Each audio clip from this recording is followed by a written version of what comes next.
Hi viewers, welcome to our channel. బీజేపీలో BRS ని విలీనం చేయబోతున్నారంటూ గత కొన్ని రోజుల నుంచి కూడా ఒక వార్త సర్క్యులేట్ అవ్వడం మనం చూస్తున్నాం. విస్తృతంగా సర్క్యులేట్ అవుతుంది ఈ న్యూస్. అయితే దీనిపైన ఇప్పుడు కేటీఆర్ గారు రియాక్ట్ అయ్యారని చెప్పేసి చెప్తున్నారు. మరి కేటీఆర్ గారు ఏ విధంగా రియాక్ట్ అయ్యారు, మరి విలీనం వార్తలు వస్తున్న నేపథ్యంలో ఆయన దీన్ని సమర్థించారా కాదన్నారు. ఇప్పుడు ఇదే అంశం మీద డిస్కస్ చేయడానికి ప్రజెంట్ మనతో పాటు జగదేవ్ గారు సీనియర్ జర్నలిస్ట్ ఉన్నారు. వారితో ఒకసారి మాట్లాడదాం. నమస్కారం సార్. బీజేపీలో బీఆర్ఎస్ ని విలీనం చేయబోతున్నారని చెప్పేసి విస్తృతంగా ప్రచారం అయితే జరుగుతుంది సార్. మరి దీని పట్ల కేటీఆర్ గారు రియాక్ట్ అయ్యారంట కదా, మరి ఆయన ఏం చెప్తున్నారు సార్? విలీనం ఉంటుందా లేదా సార్? ఆయన ఏం చెప్పారు సార్? ఇది చాలా రోజులు నడుస్తున్న వ్యవహారం. బీజేపీతో పొత్తులు పెట్టుకుంటున్నారని, బీజేపీలో విలీనం చేస్తారని, లేదా బీజేపీలో ఎన్డీఏ కూటమిలో భాగస్వామిగా ఉంటూనే మద్దతు ప్రకటిస్తారని, అందుకోసమే విష ప్రయత్నాలు చేస్తున్నారు. మేబీ కవిత గారిని అరెస్ట్ కూడా అందుకే బీజేపీ వాళ్ళు చేయించారేమో అనే కూడా కొంతమంది సందేహాలు వెలుగుచ్చడం, చాలా మంది అనలిస్టులు ఎక్స్ప్లెయిన్ చేయడం. మొత్తం అలా అనుకుంటే ఇప్పటికే రిలీజ్ అవ్వాలి కదా. రిలీజ్ అవ్వలేదు అని అంటే మేబీ ఇంకా సరిగ్గా పొత్తులు కుదరలేదు. అందుకే ఈ మధ్యకాలంలో కేటీఆర్ గారు, హరీష్ రావు గారు కూడా బీజేపీతో మంత్రాలు జరపడానికే వెళ్ళారు, కేవలం కవిత గారు బెయిల్ కోసం వెళ్ళలేదు అన్నట్టు కూడా చాలా రకాల కామెంట్స్, స్టేట్మెంట్స్ చూసాం. అంటే ఇవన్నిట్లో కూడా ఎంతవరకు వాస్తవం ఉన్నది చెప్పలేం. అది ఎందుకంటే గతంలో కూడా పిఆర్పి, ప్రజారాజ్యం పార్టీ, చిరంజీవి గారు పార్టీ పెట్టినప్పుడు కూడా పార్టీ నడిపిస్తారా, విలీనం చేసేస్తారా కాంగ్రెస్ లో అన్నట్టుగా ఎవరో అప్పుడు గుర్తు రావట్లేదు. ఒక వ్యక్తి ఇలాగే కామెంట్ చేస్తే టీడీపీ వల్ల ఎవరో, దానికి చిరంజీవి గారు కూడా చాలా ఫైర్ అయ్యారు. అట్లా ఏముండదు, పార్టీ పెట్టింది నడిపించుకోవడానికి కానీ, ప్రజల కోసం కానీ, ఇట్లా చేయడానికి కానీ. బట్ అక్కడికి కొద్ది రోజుల తర్వాత మళ్ళీ కాంగ్రెస్ లో విలీనం చేశారుగా. అంటే చెప్పలేము ఇప్పుడు అప్పటి పరిస్థితుల ప్రకారం ఎలా ఉంటుందో తెలియదు. మరోవైపు మొన్న సార్వత్రిక ఎన్నికల్లో బీఆర్ఎస్ ఒక్క సీటు కూడా గెలుచుకోకపోవడంతో లోపాయకారిగా వీళ్ళతో పొత్తు పెట్టుకోవడం వల్లే బీజేపీకి అన్ని సీట్లు వచ్చాయి అనే అపోహ అయితే చాలా మందిలో ఉంది. తర్వాత కాంగ్రెస్ కూడా పరోక్షంగా అటువంటి విమర్శలే చేస్తోంది. బీజేపీతో పొత్తు పెట్టుకున్నారు, దీనివల్ల కాంగ్రెస్ కు రావాల్సిన అదనంగా ఒక 3-4 సీట్లు మిస్ అయ్యాయి అన్నట్టు కూడా వాళ్ళు విమర్శించడం కూడా చూసాం.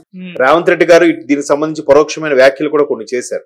సుమారుగా 10 నుంచి 12 సీట్లు వస్తాయనుకున్న కాంగ్రెస్ కి మొదట నుంచి సర్వేలో ప్రకారం 8కే పరిమితమయ్యే బీజేపీకి ఒక 4-5 లేదంటే 6 సీట్లు వస్తాయనుకున్న నేపథ్యంలో ఒకసారిగా 8 బీజేపీకి కూడా వచ్చాయి. బీఆర్ఎస్ కు 1-2 అనుకున్నారు, ఆ 1-2 కూడా రాలేదు.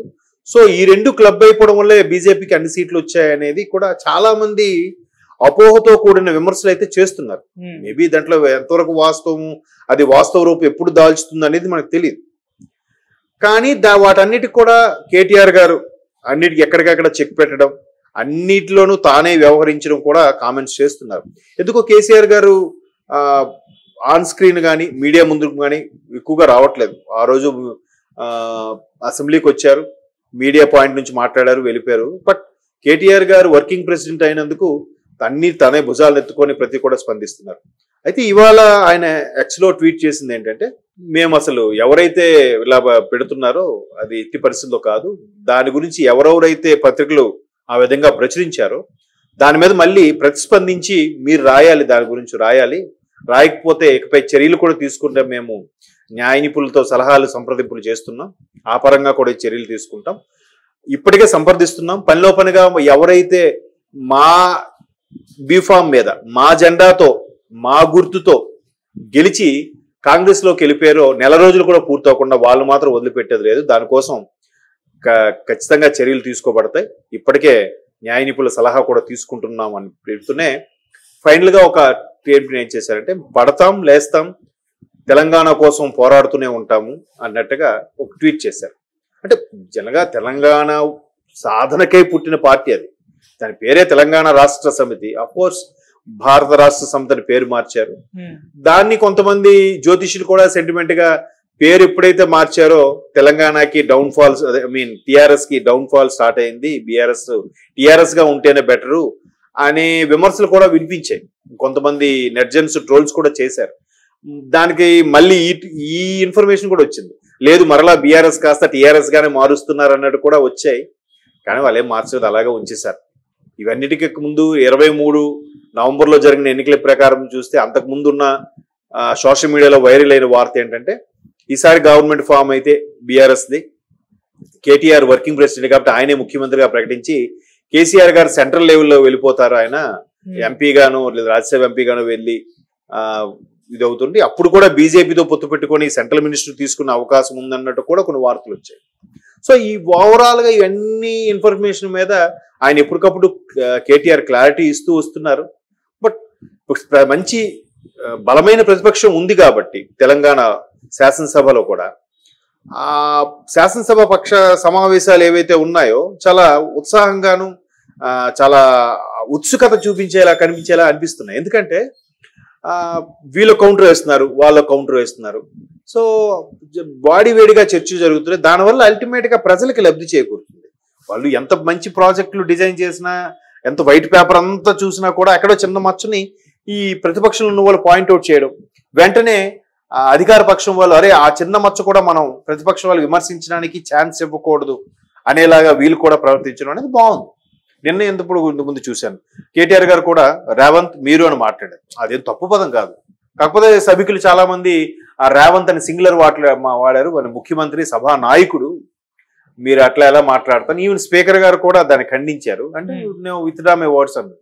ఇప్పుడు కార్పొరేట్ కల్చర్ లో అంటే ఒకసారి అందుకంటున్నాను ఏ పార్టీకి ఫేవర్ గా మాట్లాడేది కాదు. కార్పొరేట్ కల్చర్ లో కూడా కేటీఆర్ గారు మాట్లాడేందుకు తప్పు లేదు. ఇప్పుడు జనరల్ ఎలా ఉంటుందంటే మీరు ఆదిత్య అనుకోండి, ఆదిత్య ఒకసారి అండి, ఆదిత్య ఈ ఫైల్ ఏమేమి చెప్పండి, అండి అని మాట్లాడతాం, చెప్పు రా అని అనడం కదా. బట్ ఆ రోజు కూడా మై డియర్ ఫ్రెండ్ రేవంత్ మీరు కష్టపడి ఎన్నో డక్కా ముక్కాలు తిన్నారు, ముఖ్యమంత్రి అయ్యారు, రేవంత్ అంటే తప్పేం లేదు. అయితే ఎక్కడ సభికులు చేసిన నినాదం ఏంటంటే ముఖ్యమంత్రి ఒక సభానాయకుడిని రేవంత్ గారు అనాలి, అనకపోతే ఎలాగని ఈవెన్ సభాధ్యక్షులు మన స్పీకర్ గారు కూడా ఆ విధంగా చెప్పారు. మీకు కూడా తెలుసు ఆ మర్యాద, అలా ఉంటే బాగుంటుందండి. సరే అండి, నేను విత్డ్రా మై వర్డ్స్, నేను ఇక్కడి నుంచి రేవంత్ గారని మాట్లాడతాను, నాకు తన క్లోజ్ ఫ్రెండ్ ఇట్లా చెప్పిన తప్ప నేనేమి రెస్పెక్ట్ గా మాట్లాడేది కూడా అన్నారు. ఇలా మొత్తానికి సభ అంతా కూడా వాడివేడిగా చర్చలు జరగడం, వాళ్ళు ఒక ప్రాజెక్ట్ కోసం గత 5 ఏళ్ళలో గత 10 ఏళ్ళలో కేసీఆర్ గారి ప్రభుత్వం ఇలా చేసింది అని చెప్తూ వెంటనే వీళ్ళు సవాల్ విసరడం, సవాళ్ళకి ప్రతి సవాల్ చేయడం. ఈవెన్ రైతు బంధుకు సంబంధించి కూడా మేము ఆగస్టు 15 లోపు ఇచ్చి తీరుతామన్నారు. అట్లా ప్రతిపక్షం వాళ్ళు గట్టిగా పట్టుబట్టి మీరు ఇవ్వకపోతే మీ ముఖ్యమంత్రి పదవికి రాజీనామా చేస్తారని హరీష్ రావు గారు సవాల్ విసరడం, దాన్ని ఇప్పుడు చక్కగా అమలు అవుతుంది కదా. అంటే వాళ్ళు చేస్తారు, చేయనని కాదు. ఎవరెవరికి లబ్ధిదారులు సరైన కాదా, ఇంకా 100ల్లో ఎకరాలు ఉన్న వాళ్ళు కూడా పొందుతున్నారా, అలాంటి విషయాల్లో క్రాస్ చెక్ చేసుకుని కట్ చేద్దాం అనుకున్న టైంకి వీళ్ళెలా అనడం, అరే ఇంకా మనం వాళ్ళు ప్రజల దృష్టిలో ఇబ్బంది పడిపోతాం కాబట్టి మనం ఇమీడియట్ గా ముందు శాంక్షన్ చేయాలి, కానీ తర్వాత మళ్ళీ లిస్ట్ చూసుకుందామని చేశారు. దానివల్ల అల్టిమేట్ గా రైతు అక్కడ లాభపడ్డాడు కదా. అంటే తర్వాత వస్తే ముందుగానే వస్తే వాడికి అన్ని కలిసి వచ్చినట్టే కదా. సో ప్రతిపక్షం అలా ఉండడం మంచిదే. సో ప్రతిపక్షం మీద ఏదైతే కాంగ్రెస్ మొదటి నుంచి విసురుతుందో బీజేపీ కూడా కొన్ని రకాల వ్యాఖ్యలు చేసింది. ఈ ఎలక్షన్స్ తర్వాత కాంగ్రెస్ ప్రభుత్వం ఉంటుందా ఊడుతుందా అన్నట్టు కూడా కొన్ని వ్యాఖ్యలు చేసింది.